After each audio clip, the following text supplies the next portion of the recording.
தமிழ்நாட்டிலே பார்த்து கூடங்குளம் அதுவும் வந்து மிஷினரியோட மிகப்பெரிய இந்த ஃபண்டிங் இருந்துச்சு. ஸ்டெர்லைட்டு மிகப்பெரிய ஃபண்டிங். ஜல்லிக்கட்டு ஆரம்பம் போது கரெக்டாக ஓடிச்சு. அதுக்கப்புறம் பார்த்தீங்கன்னா பல அமைப்புகளோட ஃபண்டிங் ஆச்சு.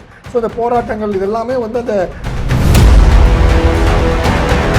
பொதுவாகவே மதமாற்றம் கூடாகிறதுக்கு வந்து எல்லோருடைய மனநிலை தான். அது வந்து மதமாற்றம் வேண்டும், அதுக்கு ஃபாரின்லேருந்து ஃபண்டு வரும்னு அதை சப்போர்ட் பண்ணி பேசினா ஒரு அப்போசிஷனில் இருக்கிறவங்க என்ன பண்ணணும், இந்த சட்டம் வந்து இன்னும் ஸ்ட்ராங்காக இல்லை, இதுக்கு நான் இந்த ஐடியாஸ்லாம் கொடுக்குறேன், இதையும் சேர்த்து கொடுங்க, இதெல்லாம் பண்ணுங்க அப்படின்னு சொல்லணும். இது ஏதாவது பண்ணாங்களா? காங்கிரஸ் பண்ண விஷயம் ஆர் பண்ண தவறிய விஷயம் ஆர் அவங்களால செயல்படுத்த முடியாத விஷயத்தை பிஜேபி அரசாங்கம் நல்ல நிர்வாகத்தோடு செயல்படுத்தி இன்றைக்கி ஒரு 10 வருஷத்துக்கு நம்ம வந்து பெனிஃபிட் காட்டுவோம். அப்போசிஷனுடைய அஜெண்டா வந்து பிஜேபி வந்து திடீர்னு அமித்ஷா பதவி விலக வேண்டும் அப்படின்ற கோரிக்கையோடு அவங்க நேற்று ஆரம்பிச்சிருக்காங்க. ராகுல் காந்தி அமித்ஷா விலக வேண்டும் சொல்லியிருக்காரு. அதனால் நாங்களும் சொல்கிறோம், தீபக் நேரு சொல்லியிருக்காரு. ஸோ இதுக்கு அடுத்த ஒரு ப்ரொடெஸ்ட் போகுமா? அவங்களுடைய பிரைம் டார்கெட் மோடி போனார் அவங்களுக்கு வந்து எல்லா விஷயம் போயிடுங்கிற அந்த ஒரு ஒற்றை புள்ளி குறிக்கோளோட தான் எல்லாம் செயல்படுறாங்க. பைதிபி பிள்ளையர்களுக்கு வணக்கம். இன்றைய சிறப்பு விருந்தினர் அரசியல் விமர்சகர் ஏகே அவர்கள். வணக்கம் சார். வணக்கம். வணக்கம் ஜெயகிருஷ்ணன் சார். இந்த வெளிநாட்டு நிதி பங்களிப்பு ஒழுங்கு ஆணையம் அந்த சட்டம் இது கொண்டு வருவதில் வந்து மிகப்பெரிய போராட்டம் நடந்திருக்கு. ஏன்னா எனக்கு தெரிஞ்சு இப்போ சமீபத்தில் காக்ரோச் அந்த போராட்டம் ஆர்ப்பாட்டமே இதை பேஸ் பண்ணி தான் மிஷனரிகளுக்கு வரக்கூடிய பணங்கள் வெளிநாடு நிறுவனங்கள் நடத்தக்கூடிய பல்வேறு அமைப்புகள் வந்து ஒழுங்குமுறை இல்லாமல் நடத்துக்கிட்டு ஃபாரின் ஃபண்டில் தான் பல விஷயங்கள் நடக்குது. அது இந்த ஒழுங்கு செயல்படுத்த வேண்டும் என்று மத்திய அரசு முடிவு செய்திருக்கு.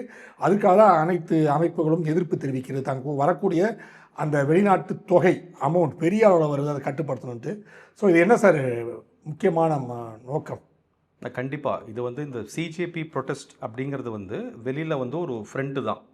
ஏதாவது ஒரு காரணத்தை வச்சு ஒரு ப்ரொட்டஸ்ட் ஆரம்பிக்கணும் அப்படிங்கிறதுக்காக தான் சுப்ரீம் கோர்ட் ஜட்ஜு வேற ஏதோ ஒரு கேஸில், அதாவது டெல்லி ஹை கோர்ட்டில் லாயர்ஸ் வந்து சீட் பண்ணுறதை வச்சுக்கிட்டு அவர் சொன்ன போலி வழக்கறிஞர்களை பற்றி அவர் பேசுகிற விஷயத்தை திருச்சி மறுநாளே வந்து அதை வந்து ஒரு காக்ரோச் ஜனதா பார்ட்டின்னு ஆரம்பித்து இது பண்ணியிருக்காங்க.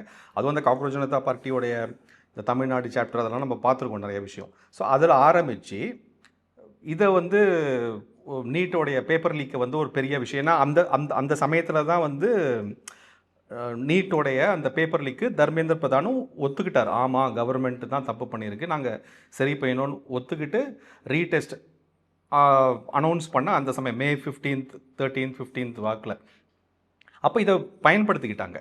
ஆனால் மெயினாக நீங்கள் பார்த்தீங்கன்னா இதுக்கு பின்னாடி இருக்கிறத வந்து இதுன்னா பார்லிமெண்ட்டை முடக்கணும், இந்த மாதிரி செயல்படாமல் கவர்மெண்ட்டை ஆக்கணும் அப்படிங்கிறது தான் ஒரே கொள்கையாக இருக்குது. அந்த சிவில் அன்ரெஸ்ட் மற்ற அந்த யோகேந்திரி அதோட ஸ்பீச்சு மற்றவங்களுடைய ஸ்பீச்லாம் அந்த ஆந்தோலன் ஸ்பீச்லாம் கேட்டிருக்கோம். ஸோ இதோடைய பின்னணின்னு பார்த்தீங்கன்னா FCRA சட்டம். FCRAல வந்து மார்ச் மாதமே எடுத்துகிட்டு வந்தாங்க, பண்ண முடியல. மேஜராக 2 விஷயம் ஜெயகிருஷ்ணன் இதில். இவங்க தான் இப்போ திருப்பி பார்த்தீங்கன்னா காங்கிரஸ் தான் வந்து 1970 இதுலேருந்தே இருக்குது. பட் 2010 வந்து ஆக்ட் வந்து போட்டு நடைமுறை இருக்கிறது வந்து காங்கிரஸ் கவர்மெண்ட் பண்ணது தான். இப்போ இவங்க என்ன பண்ணுறாங்க, அட்மினிஸ்ட்ரேட்டிவாக 2-3 விஷயம் எடுத்துகிட்டு வந்திருக்காங்க. இப்போ ரீசெண்டாக ஒரு போர்ட்டல் எடுத்துகிட்டு வந்திருக்காங்க ரெஜிஸ்ட்ரேஷன்ஸ்க்கு, அதுக்கெல்லாம் மேனேஜ் பண்ணி சப்மிட் பண்ணுறதுக்கு. இதெல்லாம் மீறி அட்மினிஸ்ட்ரேட்டிவ் தவிர 2 விஷயம் வந்து ஸ்டாண்ட் அவுட்டு. ஒன்று, இவங்களுக்கு வர ஃபண்ட்ஸ் இங்கே வருது.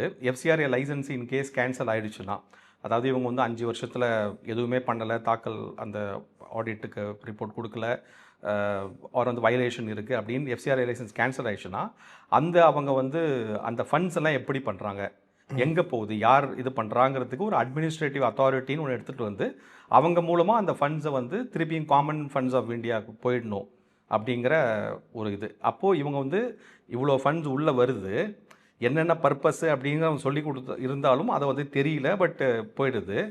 எங்கேருந்து எந்த ஃபண்ட்ஸ் எப்படி யூஸ் பண்ணுறாங்கன்னு தெரியல, இல்லை லைசன்ஸ்லாம் கேன்சல் ஆகிடுது. பட் அந்த அமௌண்ட்டோ அதுலேருந்து வரக்கூடிய அசட்ஸோ மற்ற இதெல்லாமே வந்து எங்கே இருக்குதுன்னு தெரியல அப்படிங்கிறது ஒரு விஷயம்.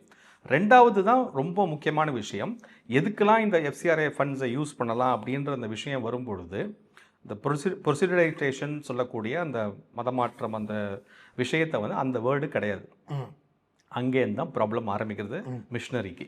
பிகாஸ் இவங்க வரக்கூடிய எல்லா ஃபண்ட்ஸும் நீங்கள் பார்த்தீங்கன்னா எஃப்சிஆர்ஐ மூலமாக அந்த கிறிஸ்டியன் மிஷினரியோடைய ஃபண்டிங்கில் இவங்க வந்து அந்த கன்வர்ஷனுக்கு யூஸ் பண்ணுறாங்க. பை நேச்சர் வந்து அந்த அப்ரஹாமிக் ரிலிஜன் சொல்லக்கூடிய அந்த கிறிஸ்டியானிட்டி முஸ்லீம்ஸ் எல்லாமே வந்து அவங்கள மதத்தை வந்து ப்ரொபகேட் பண்ணணுங்கிறது தான் அவங்களுடைய பேசிக் ஃபண்டமெண்டல் இதுவே இருந்தால் கூட, பட் இங்கே கரெக்டாக வந்து டார்கெட் பண்ணிக்கிட்டு, ஃபார் எக்ஸாம்பிள் இந்த சிஎஸ்ஏ ஜோஷுவா ப்ராஜெக்ட் அப்படின்ற கேள்விப்பட்டிருக்கோம். கிராமப்புறங்கள் போய் அர்பன்லேருந்து ரூரல் வில்லேஜஸ் போய் அங்கே பாயிண்ட் பண்ணிவிட்டு எல்லாத்துலேயும் பண்ணணும். எஸ்பெஷலி அந்த ட்ரைபல் ஏரியாஸ், அந்த கோஸ்டல் ஏரியாஸ் அதை பண்ணணும் அப்படிங்கிறது தான் மெயினுடைய அதோட பர்பஸே அதுதான். ஸோ இதுக்கு வரக்கூடிய ஃபண்ட்ஸ் வந்து நீங்கள் பண்ண முடியாது அப்படின்ற ஒரு அந்த வார்த்தையை இல்லை அப்படிங்கிறதுனால ஒரு பெரிய ஒரு கூட்டம். பிகாஸ் இந்த மிஷினரி கூட்டங்கிறது வந்து ஒரு அந்த டீப் ஸ்டேட்டோட அப்படியே இணைஞ்ச கூட்டம் அது ஆக்சுவலாக. இது ஏன் சொல்கிறேன் அப்படின்னா, நான் அந்த ராகுல் காந்திக்கு வரேன் ஏன் எதிர்க்கிறாங்க இதெல்லாமே பார்த்தீங்கன்னா இந்த ஃபண்டிங் எல்லாம் பார்த்தீங்கன்னாலே தமிழ்நாட்டிலே பார்த்தோம். கூடங்குளம் அதுவும் வந்து மிஷினரியோட மிகப்பெரிய இந்த ஃபண்டிங் இருந்துச்சு. ஸ்டெர்லைட்டு மிகப்பெரிய ஃபண்டிங். ஜல்லிக்கட்டு ஆரம்பம் போது கரெக்டாக ஓடிச்சு. அதுக்கப்புறம் பார்த்தீங்கன்னா எப்படி பல அமைப்புகளோட ஃபண்டிங் ஆச்சு. ஸோ இந்த போராட்டங்கள் இதெல்லாமே வந்து அந்த மிஷினரி ஃபண்டிங்ஸ் இருக்குது. ஸோ அதை கட்டுப்படுத்த முயற்சி பண்ணும்போது அவங்களுக்கு கோவம் வரதான் செய்யுது. ஸோ இதுதான் விஷயமா பார்க்கப்படுது. இப்போ இந்தியாவை பொறுத்த வரைக்கும் அந்த லா வந்து ரொம்ப ஒரு கிரே ஏரியா மாதிரி தான். இப்போது நாம் சொல்கிறோம் மதமாற்றம் கூடாதுன்னு சொல்கிறோம். பட் ஆனால் வாலண்டியராக மதம் மாறினா ஒன்றும் ப்ராப்ளம் இல்லை. பட் ஃபோர்ஸ்டு கன்வர்ஷன் அப்படிங்கிறதா ஆசை காட்டி ஒரு பணத்தை காட்டியோ ஒரு கோவஸ் பண்ணியோ நிர்பந்திச்சோ கல்யாணம் போன்ற விஷயங்கள் சின்ன பசங்களை இப்போ எஜுகேஷன் பண்ணுறேன்னு சொல்லிட்டு அவங்கள வந்து எடுத்துக்கிறா பண்ணி மதம் மாறுறேன்னு சொல்லி அப்படி உண்டான வந்து ஃபோர்ஸ்டாக பண்ணுற அந்த இதுதான். பட் ஆன்டி கன்வர்ஷன்லாம் வந்து யூபியில் இருக்குது, மற்ற ஸ்டேட்ஸ்லாம் இருக்குது. பட் தமிழ்நாடு போன்ற மற்ற ஸ்டேட்ஸில் இல்லை. இதுதான் வந்து இவங்களுடைய இது. இவங்க வந்து ஆர்டிக்கலில் என்னுடைய ஆர்டிக்கல் 25 பிரகாரம் எனக்கு ரைட்ஸ் இருக்குது, 19 இருக்குது அப்படின்லாம் இவங்க சொன்னால் கூட, பட் கட்டாய மதமாற்றம் அப்படிங்கிறது சுப்ரீம் கோர்ட்டே ஒத்துக்கலை. இதை வந்து தனி ஒரு விஷயமாகவும் போயிட்டுருக்கு. பிகாஸ் இதை வந்து ரிசர்வேஷன் முஸ்லீம் ரிசர்வேஷனுக்கு உள்ள முஸ்லீம்ஸ் எல்லாம் வந்து ஓபிசியாக கன்வெர்ட் பண்ணிவிட்டு அதுலேருந்து உள் ஒதுக்கீடுலேருந்து தமிழ்நாட்டில் பார்க்குறோம், மற்ற இடத்துல பார்க்குறோம். இப்போ கேஸ்லாம் போயிட்டுருக்கு. அது ஒரு சைடில் இருந்தால் கூட ஸோ அந்த மதமாற்றம் தான் ஒரு பெரிய ஒரு இதுக்கு ஃபண்ட் பண்ண ஏற்கனவே வந்து நீங்கள் பார்த்தீங்கன்னா ஒரு 3 வருஷத்துக்கு முன்னாடி கிட்டத்தட்ட ஒரு 2000 சொச்சம் என்ஜிஓஸோடைய லைசன்ஸ் வந்து கேன்சல் ஆச்சு. அதில் மிகப்பெரிய இது வந்து ஆம்னஸ்டி இன்டர்நேஷ்னல்னு சொல்லக்கூடிய அந்த வெளிநாட்டு அமைப்பு, அதோடைய இந்திய தலைவராக இருந்த வந்து ஆகார் பட்டேல். இப்போ இவர் வந்து இல்லை. பிகாஸ் மற்ற அந்த ஆந்தோலன் ஜீவிஸ் அந்த ஆன்டி நேஷ்னல் அர்பன் நக்சல்ஸ் குரூப்பில் தான் இந்த Aakar Patel is one of the இது. அவர் வந்து அந்த ஆத்தர்ன்ற ரைட்டர்ன்ற போர்வையில் சுற்றிக்கிட்டு இருப்பார். அவருடைய இந்தியன் இது ஆம்னஸ்டி இன்டர்நேஷ்னல் அவர் பண்ண பிறகு நிறையா ஸ்கேம் வெளில வருது, மணி லாண்ட்ரிங் மற்ற விஷயம்லாம் வருது. லுக் அவுட் நோட்டீஸ்லாம் கொடுத்தாங்க, கேஸ் போட்டு இப்போ ஒரு தனியாக ஒரு பெயில் இல்லாமல் ஒரு இதில் இருக்காருன்னு வச்சுப்போம். இந்த Amnesty International is one of the major இது மாதிரி நிறைய அந்த சோரோஸ் ஃபவுண்டேஷன், கேட்ஸ் ஃபவுண்டேஷன், கேஏஎஸ்ன்னு சொல்லக்கூடிய அந்த ஜெர்மன் அமைப்புகள் எல்லாமே வந்து இதில் வருது. இப்போ ரீசெண்டாக ராகுல் காந்தி அப்படின்னு பார்க்கும் பொழுது இப்போ பார்த்தீங்கன்னா பார்லிமெண்ட்டில் கூட நிஷாங்க் எம்பி வந்து ராகுல் காந்தியை வந்து நீங்கள் கிட்டத்தட்ட 70 கோடிக்கு நீங்கள் வந்து செலவு செஞ்சு வெளிநாட்டில் கிட்டத்தட்ட 260 தடவை எங்கேருந்து 2014லேருந்து 2026 இந்த 12 வருட காலகட்டத்தில் 260 முறை அவர் வெளிநாடு பயணம் பண்ணியிருக்கார். அந்த 260 முறை பயணம் பண்ணதில் கிட்டத்தட்ட 57-60 டைம் மட்டும்தான் ரெக்கார்ட்ஸ் இருக்குது. மற்ற எதுக்குமே வந்து ரெக்கார்ட்ஸே இல்லை. இது எந்த காலகட்டத்தில்? இது 2014லேருந்து 26 மட்டும். இல்லை இது வந்து இப்போ பாஜக ஆட்சி இருந்த காலம் தானே? பாஜக இருந்த ஆட்சி காலம் தான். சொல்லிக்காம கொள்ளாமல் எம்ஹெச்ஏக்கு இது கொடுக்காம சிஆர்பிஎஃப்ன்ற அந்த பாதுகாப்பு அமைப்புக்கும் இன்ஃபார்ம் பண்ணாமல் இவர் வந்து வெளிநாட்டில் சுற்றின விஷயம். அதில் தான் இங்கே மிகப்பெரிய ஒரு இது வந்து ஃபுல்லாக நீங்கள் பார்த்தீங்கன்னா யூரோப்பியன் கண்ட்ரீஸ் அண்ட் அமெரிக்காஸ் இடம் ப்ளஸ் ஏஷியா. இதில் தான் நான் வந்து என்னுடைய இது வந்து இதில் ஒரு அமெரிக்காவுடைய இந்த டீப் ஸ்டேட்னு சொல்லக்கூடிய அந்த டிரான்ஸ்நேஷ்னல் கான்ஸ்பிரசி இருந்தாலும் இந்த German connection very valid. Because இந்த ஜெர்மன் கனெக்ஷனில் வந்து நம்ம ஏற்கனவே சொல்லியிருக்கோம்னு நினைக்கிறேன். அந்த கேஏஎஸ்ன்ற அமைப்பு, அந்த கேஏஎஸ் அந்த கேட்ஸ் சோரோஸ் ஃபண்டிங் வரக்கூடிய அந்த ஹெரேட் ஸ்கூல் உடைய இது அதோடைய ஒன் ஆஃப் த மெம்பரை தான் வந்து ஜெர்மனில் ராகுல் காந்தி மீட் பண்ணுறாரு கார்னியா வெல்ஸ் அந்த பேர் அவங்க பேர். ஸோ இவ்வளோ கனெக்ஷன் இருக்குது. கேம்பிரிட்ஜில் போய் பேசினது, எங்கள் இந்தியாவில் வந்து டெமோக்ரஸியே போயிடுச்சு, நீங்களாம் வாங்கன்ற மாதிரி ஒரு பண்ணது எல்லாமே பார்த்தீங்கன்னா அந்த ஒரு லிங்க் கனெக்ஷன்.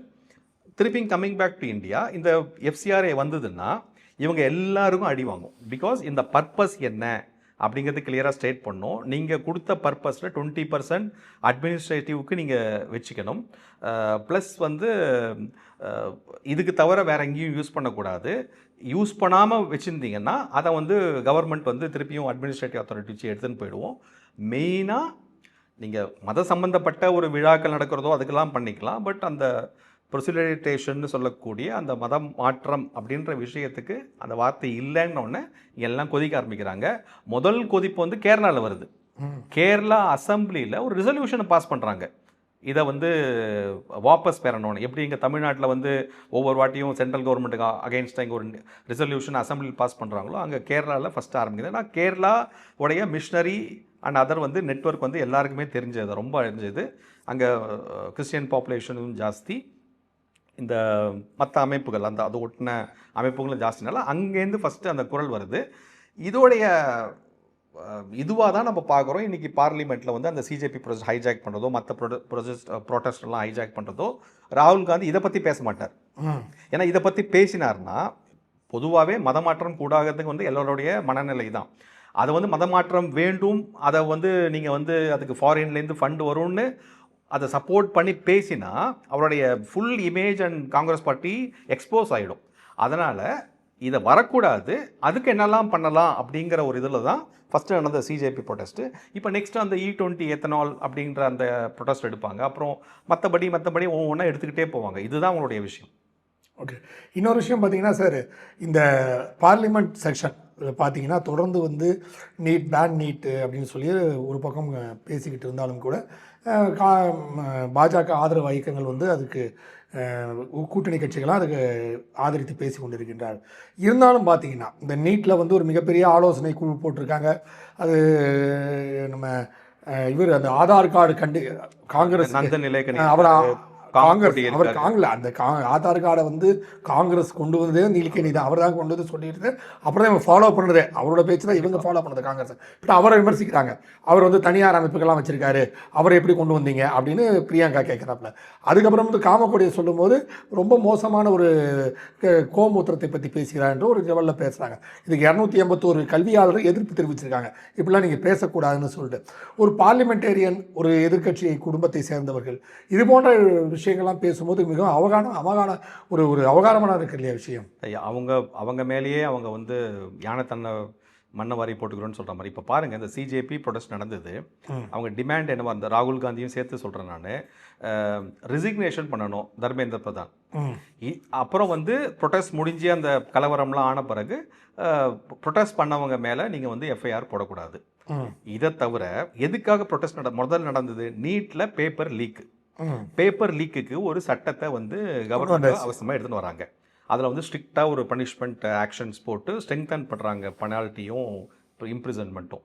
அப்போது ஒரு அப்போசிஷனில் இருக்கிறவங்க என்ன பண்ணணும், இந்த சட்டம் வந்து இன்னும் ஸ்ட்ராங்காக இல்லை, இதுக்கு நான் இந்த ஐடியாஸ்லாம் கொடுக்குறேன், இதையும் சேர்த்து கொடுங்க, இதெல்லாம் பண்ணுங்க அப்படின்னு சொல்லணும்.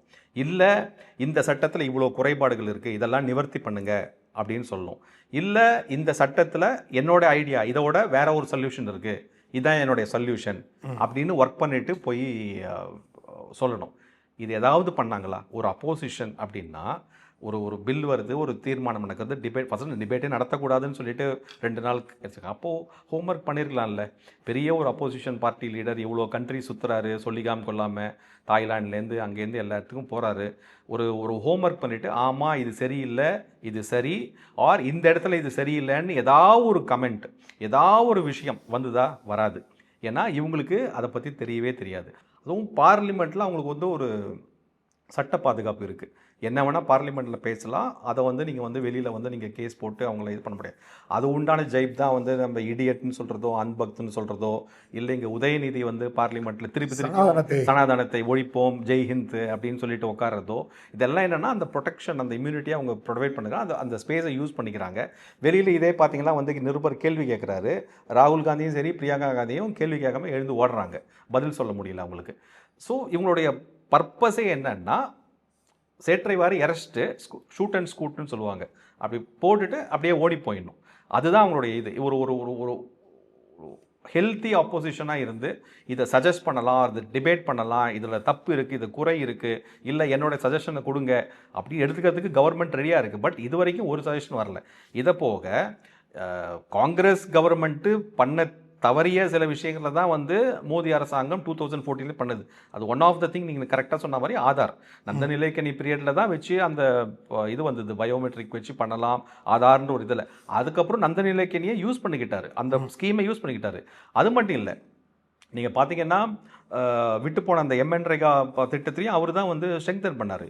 அந்த யூபிஐ உடைய டெக்னாலஜி அதை வந்து சிதம்பரம் வந்து இதெல்லாம் பண்ண முடியுமா, இப்போ இங்கே கரிகாய் விற்கிறவன் வந்து மொபைல் இருக்கா, கனெக்ஷன் இருக்கான்னு கேலியாக எகத்தளமாக பேசினதை அந்த தாட் ப்ராசஸ் தான் இவர் எடுத்துகிட்டு வந்தார். எஃப்சிஆர்ஏ பில்லு இவங்க எடுத்துகிட்டு வந்தது தான். அதை தான் இவங்க ஸ்ட்ரெங்தன் படுத்துகிறாங்க. ஸோ இது மாதிரி பார்த்தீங்கன்னா ஒவ்வொரு விஷயம் வந்து காங்கிரஸ் பண்ண விஷயம், ஆர் பண்ண தவறிய விஷயம், ஆர் அவங்களால செயல்படுத்த முடியாத விஷயத்தை பிஜேபி அரசாங்கம் நல்ல நிர்வாகத்தோடு செயல்படுத்தி இன்றைக்கி ஒரு 10 வருஷத்தில் நம்ம வந்து பெனிஃபிட் காட்டுறோம். அப்போசிஷனுடைய அஜெண்டா வந்து அவங்கள வந்து நல்ல பேர் வரக்கூடாது, கவர்மெண்ட்டுக்கு தடை ஏற்படணும், எனக்கு சாதகமான விஷயம் இல்லை. பிகாஸ் இவங்களுடைய அக்ரிமெண்ட்டை சைன் பண்ணது வந்து கம்யூனிஸ்ட் பார்ட்டி ஆஃப் சைனாவோட, மார்க்சிஸ்டோட அக்ரிமெண்ட்டை சைன் பண்ணி வச்சுருக்காரு. அங்கே வந்து அடிப்பாங்க வச்சுக்கிட்டு. இப்போது நெக்ஸ்ட் கிரேட் நிக்கோபார் ப்ராஜெக்ட்டுக்கு வந்து சைனாக்கு ஒரு பெரிய ஜியோ பொலிட்டிக்கலாக ஒரு பெரிய ஒரு அப்படின்ற பொழுது அந்த ராகுல் காந்தியை வந்து நீங்கள் இவ்வளோ இடத்துக்கு போகிறாரு, எல்லாரையும் மீட் பண்ணுறாரு. நான் சொன்ன மாதிரி இந்த ஜெர்மன் கனெக்ஷன், மற்ற கனெக்ஷன், இப்போ ஆம்னஸ்டி வச்சுட்டு அந்த எஃப்சிஆர்ஏ வருது, சைனாவுடைய ப்ரெஷர், உள்ளுக்குள்ளேருந்து வந்து Congress MP, Malappuram MP who belongs to IUML, அவர் வந்து ஹெல்ப் பண்ணுறாரு ப்ரொடெஸ்டர்ஸ்க்கு. கேஷ் கபில் சிபில் 1 கோடி கொடுத்துருக்காரு. கபில் சிபில் நான் 1 கோடி தரேன் அப்படின்னு சொல்லி. ஆனால் அவர் செந்தில் பாலாஜியோட அட்வொகேட்டாக இருக்குது. இப்போ தான் தெரியும் செந்தில் பாலாஜி வாங்கி கொடுத்துருக்காரு போட்டுருக்கிற அமௌண்ட்டு. ஆமாம், எல்லாரும் எங்கேருந்து வரும் காசு? இப்போ ராகுல் காந்தியே அவரோட எலெக்ஷன் வீட்டை என்னோட சொத்து மதிப்பு 10 கோடியோ 11 கோடியோ அப்படி தான் சொல்கிறாரு 10 வருஷத்தில் 2 எலெக்ஷனில். இப்போ இன்னைக்கு அதோடைய டிராவலோடைய எஸ்டிமேட்டே பார்த்தீங்கன்னா கிட்டத்தட்ட 70 கோடிக்கு போகிறது. இப்போ காசு எங்கேருந்து வருது, யார் ஃபண்ட் பண்ணுறோம்? அந்த சிஜேபி வந்து திடீர்னு அமித்ஷா பதவி விலக வேண்டும் அப்படின்ற கோரிக்கையோடு அவங்க நேற்று ஆரம்பிச்சிருக்காங்க. ராகுல் காந்தி அமித்ஷா விலக வேண்டும்னு சொல்லியிருக்காரு. அதனால் நாங்களும் சொல்கிறோம், தீபக் நேற்று சொல்லியிருக்காரு. ஸோ இதுக்கு அடுத்த ஒரு ப்ரொடெஸ்ட் போகுமா? கண்டிப்பாக. அதுக்கு தான் வந்து ஏதாவது ஒரு காரியம் தேடிட்டு இருக்காங்க. இப்போ ஒரு காரணம் கிடைச்சிருக்கு. என்னென்னா, இவங்க அந்த பேச்சுவார்த்தை நடத்தும் போது நட்டா, சாரி, இப்போ நிபின் ப்ளஸ் ஜிதேந்திர சிங் போது நடத்தக்கூடிய அந்த பேச்சுவார்த்தையில் மாணவர்கள் மேலே நாங்கள் எந்த ஆக்ஷன் எடுக்க மாட்டோம்னு கவர்மெண்ட் ப்ராமிஸ் பண்ணுறது. பட் அதே சுப்ரீம் கோர்ட்டில் வந்து அந்த ஜட்ஜ் வந்து வேறு மாதிரி ஒரு பார்க்குறாரு. அதெல்லாம் நீங்கள் வந்து பிளாங்கெட்டாக எடுத்துன்னு பண்ண முடியாது, கிரிமினல்ஸாக இருந்தால் பண்ணி தான் ஆகணும்னு. அங்கேருந்து இவர் ஒரு கெடு வைக்கிறாரு. நீங்கள் வந்து 24 ஹவர்ஸ் நீங்கள் வந்து பண்ணாட்டி திருப்பி நாங்கள் ப்ரொடெஸ்ட் ஆரம்பிப்போன்னு ஒரு காரணம் கிடச்சிருக்கு. அது ஒரு ஸ்டான்ஸு. செகண்ட் வந்து இந்த பெல்லட்ஸ் யூஸ் பண்ணாங்க இந்த கலவரத்தும் போது. போலீஸ் நீதிமன்றத்தை தடை விதிக்க முடியாது. நீதிமன்றம் அதுக்கு பிளாங்கெட் பேன் கிடையாது, பட் அதுக்கு தேவைப்படைய எக்ஸ்ட்ரீம் சிச்சுவேஷன், டெஸ்பரேட் மெஷர்ஸில் it calls for that kind of சிச்சுவேஷன்ற பொழுது அதை யூஸ் பண்ணியிருக்காங்க. பட் இன்வெஸ்டிகேஷன் கவர்மெண்ட் ஓகேன்னு சொல்லுது. நீங்கள் இன்வெஸ்டிகேட் பண்ணுங்கள், மற்றவங்களுக்கு இதை கொடுங்க. தப்பாக யூஸ் பண்ணி பிரயோகம் பண்ணிக்கிட்டு கலவரம் இல்லாத இடத்துல ஒரு இது பண்ணியிருந்தாங்கன்னா அதை வந்து நடவடிக்கை எடுக்கிறோம் தான் கவர்மெண்ட் சொல்லுது. ஸோ இதான் இப்போ 2 காரணம் கிடச்சிருக்கு. ஒன்று அந்த பெலட் இஷ்யூவில் பட் சுப்ரீம் கோர்ட் சப்போர்ட் பண்ணலை. செகண்ட் வந்து கிரிமினல் இஷ்யூ அந்த இதுலேயும் சுப்ரீம் கோர்ட் சப்போர்ட் பண்ணல. பட் இவங்க நான் வந்து கவர்மெண்ட்டோட தான் நான் வந்து ஹேண்ட் ஷேக் பண்ணேன், ஜென்டில்மேன் ஹேண்ட் ஷேக் பண்ணேன், அதை நீங்கள் பண்ணணும் அப்படின்னு சொல்லிட்டு இவங்க கவர்மெண்ட் மேலே ஒரு ப்ரெஷர் போடுறாங்க. அதே தான் ராகுல் காந்தியும் சொல்கிறாங்க, அதே தான் பிரியங்கா காந்தியும் சொல்கிறாங்க, அதே தான் மற்ற all these opposition party INDI கூட்டணியும் சொல்கிறாங்க. இது ஒரு காரணமாக எடுத்துக்கிட்டு நெக்ஸ்ட் ஒரு லெவலுக்கு போவாங்க. இவங்களுடைய டார்கெட் வந்து மோடி தான். அதுக்கு சுற்றி வந்து முதல்ல இந்த தர்மேந்திர பிரதான், நிதின் கட்கரி இப்போ அப்படின்னு சுற்றி இப்போ அமித்ஷா கிட்ட வந்திருக்காங்க. இதெல்லாம் முடிஞ்ச பிறகு இப்போ மோடி கிட்ட போவாங்க. ஏன்னா அவங்களுடைய ப்ரைம் டார்கெட் மோடி. மோடி போனார் அவங்களுக்கு வந்து எல்லா விஷயம் போயிடுங்கிற அந்த ஒரு ஒற்றை புள்ளி குறிக்கோளோட தான் எல்லாம் செயல்படுறாங்க. சார், இப்போ இன்னொரு பார்த்தீங்கன்னா பலரை கூப்பிட்டு விசாரிச்சுட்டு இருக்காங்க. இந்த சிஜிபி இப்போ பல்வேறு இந்த போராட்டங்களை அப்புறமா ஒரு இஸ்லாமியரை வந்து கூப்பிட்டு விசாரணை செய்கிறாங்க. அவர் தான் வந்து தினசரி உணவு பரிமாறினார் அப்படின்னு சொல்லிட்டு. கடைசியில் பார்த்தா அவர் செல்ஃபோன் சர்வீஸ் பண்ணுறவர்.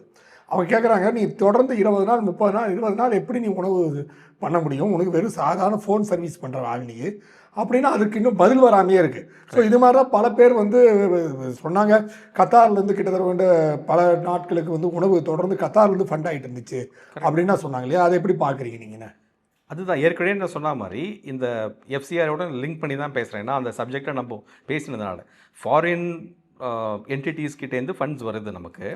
அதை எப்படி யூஸ் பண்ணுறாங்க, எதுக்காக யூஸ் பண்ணுறாங்கன்ற அந்த ஒரு இதை கொடுக்க மாட்டேன்றாங்க. அதுக்கு தான் லாஸை ஸ்ட்ரிக்டாக போடுறாங்க. ப்ளஸ் அன்யூஸ்டு ஃபண்ட்ஸே அதை யூஸ் பண்ணிவிட்டு ஒரு ஹவாலா ட்ரான்சாக்ஷன் மாதிரி மணி ட்ரான்ஸ்ஃபர், மணி லாண்டரிங் பண்ணுறாங்களா அப்படின்ற அந்த விஷயமும் வெளில வருது. ஏற்கனவே இது மாதிரி பல விஷயத்தில் மாட்டியிருக்காங்கன்னு புரியுது. ஒன்று இந்த மிஷினரி உண்டான அதை ஒரு விஷயம் இருந்தால் கூட இந்த நாட்டின் பாதுகாப்புக்கும் இறையாண்மைக்கும் ஒரு கலவரத்தை தூண்டும் விஷயத்துலையும் வந்து இந்த ஃபண்ட்ஸ்லாம் வந்து மிஸ்யூஸ் பண்ணுறாங்கிறது வந்து பழைய ரெக்கார்ட்ஸே தெரியுது. இதே தான் நம்ம ஃபார்மர் ப்ரொட்டஸ்ட் வந்து எடுத்துகிட்டு வரேன்னு சொல்கிறாங்க. அவங்களே வீட்டிலேருந்தே பொருட்கள் எடுத்து வந்தாங்க. பட் பார்த்தீங்கன்னா நீங்கள் கொஞ்சம் நேரத்தில் ஒரு ஃப்ரிட்ஜ் இருக்குது, ஏசி கூலர் வருது, மற்ற இதெல்லாம் வருது. அவங்க இப்போ ஓட்டிட்டு வந்த பைக்கெல்லாம் கிட்டத்தட்ட பைக்கு அதெல்லாம் எங்கேருந்து வருது அப்படின்ற அந்த இன்வெஸ்டிகேஷன் சிபிஐ உள்ளே இறங்கியிருக்காங்க. கண்டிப்பாக என்ஐஏவுடைய இன்டெலிஜென்ஸ் இன்புட்ஸ் அந்த மற்ற இதெல்லாம் வச்சு கண்டிப்பாக கண்டுபிடிப்பாங்க.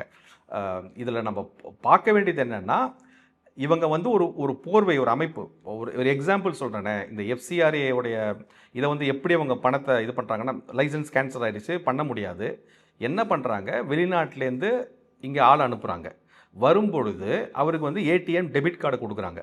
அந்த அவர் சொந்த நாட்டில் இருக்கிற அக்கௌண்ட்டு இங்கே வந்து அவர் நம்ம இந்தியாவில் இருக்கிற ஏடிஎம்மில் கேஷை வித்ட்ரா பண்ணுறாரு, எடுத்து கொடுத்துட்டு போகிறார்.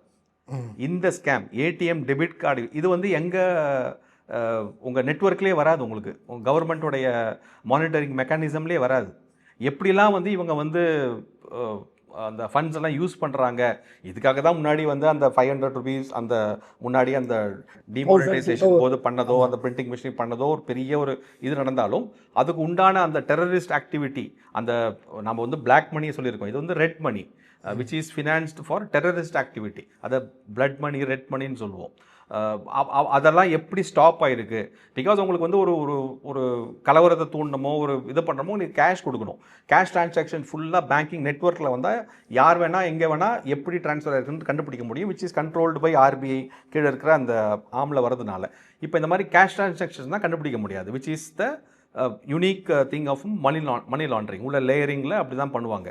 அப்போ இந்த மாதிரி ஏடிஎம் கார்டை யூஸ் பண்ணிக்கிட்டு இங்கே வந்து கேஷ் டிஸ்ட்ரிபியூட் பண்ணி போயிருக்காங்கிறத கண்டுபிடிச்சி இட் பிகேம் நான் சொல்கிறது ஒரு 1.5-2 வருஷத்துக்கு முன்னாடி அந்த ஒரு சேனல்லையும் அடைக்கிறாங்க. ஸோ இப்போ எஃப்சிஆர்ஏ மூலமாக ஃபுல் ஒரு கேப் போட்டுக்கிட்டு என்னை மீறி என்னுடைய கவர்னன்ஸ் இல்லாமல் எது இருந்தாலும் நடக்க முடியாது அப்படின்ற ஒரு ஸ்ட்ரிக்ட் அமைப்பு வரும்போது இவங்களுக்கு அந்த லூப் ஹோல்ஸ், அந்த கேப்ஸ்லாம் இருந்தது இல்லையா, அட்மினிஸ்ட்ரேட்டிவாக சில கேப்ஸ் இருந்தது பார்க்குறதுக்கு, அதெல்லாம் வந்து இவங்க வந்து அடைபட்டு போனதுனால இவங்களுக்கு கஷ்டம். இந்த மாதிரி ஒரு அந்நிய நாட்டு சதிகளுக்கு அதை வந்து இங்கேருந்து உதவி பண்ணுறவங்களுக்கு எல்லாருக்குமே கஷ்டமாக இருக்கிறதுனால இதை டைரெக்டாக வெளியில் சொல்ல முடியாது. திருடனுக்கு தேல் கொட்டின மாதிரி நான் வந்து டைரெக்டாக இதுதான் அப்படின்னு சொல்ல முடியாது.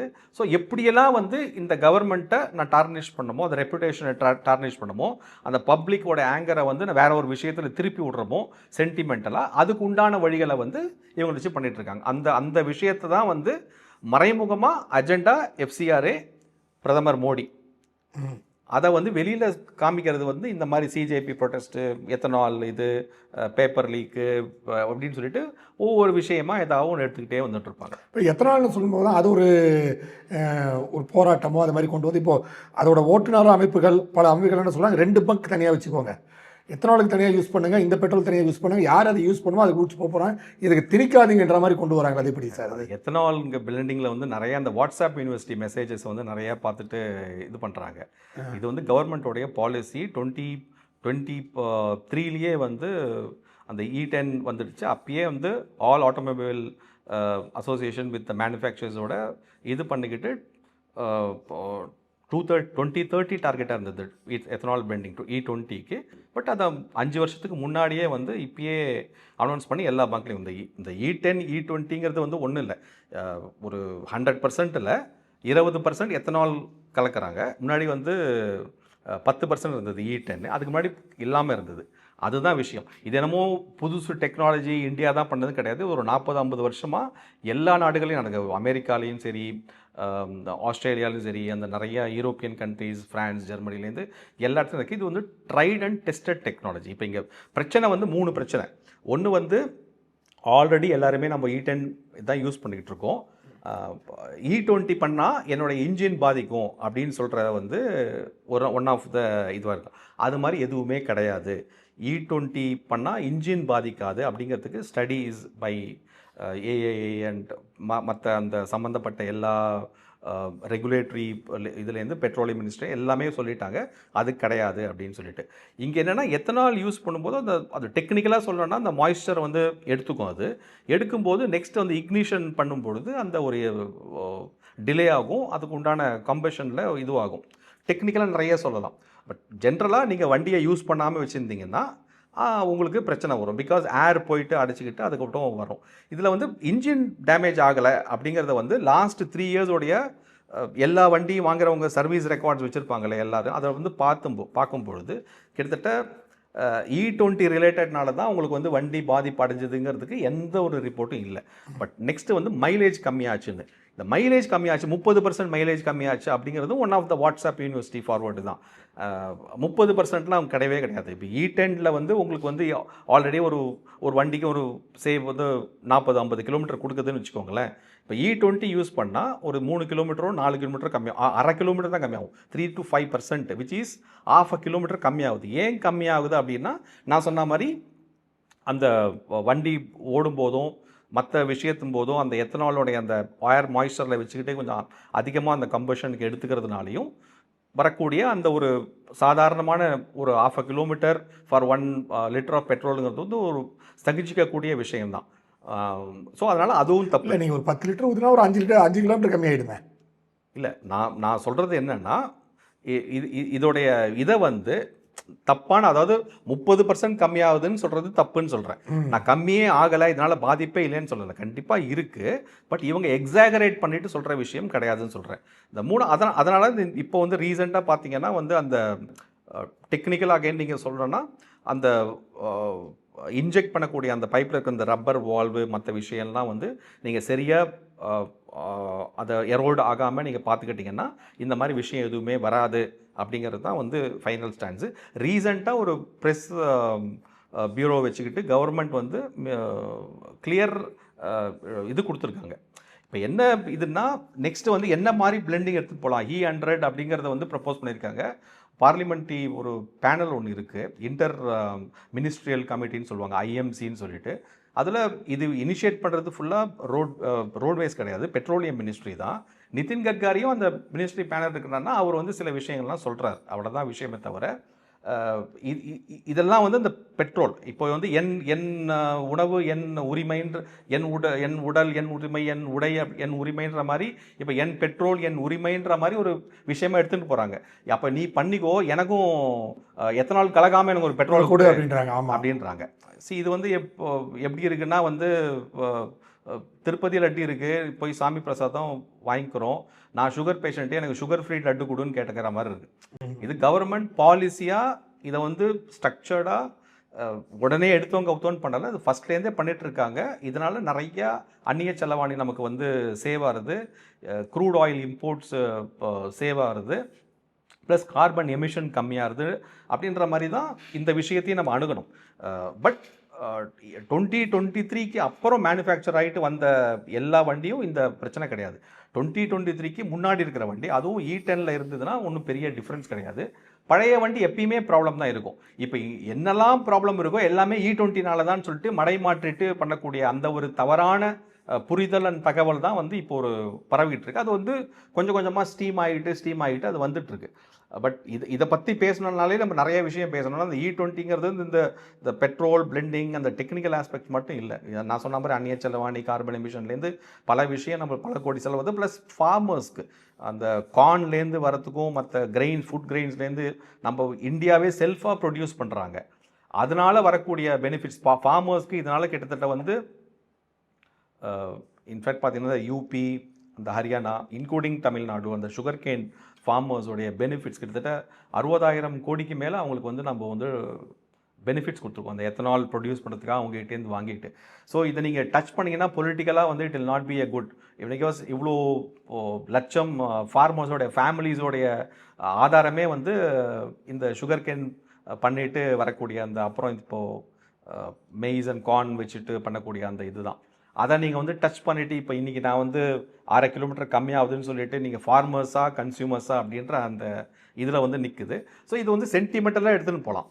பட் இதை வந்து அதீத ஒரு பெரிய ஒரு விஷயமா ஆக்கிட்டு இதனால் எல்லாமே ஸ்தம்பிச்சு போயிடுச்சுன்ற லெவலுக்கு கிடையாது.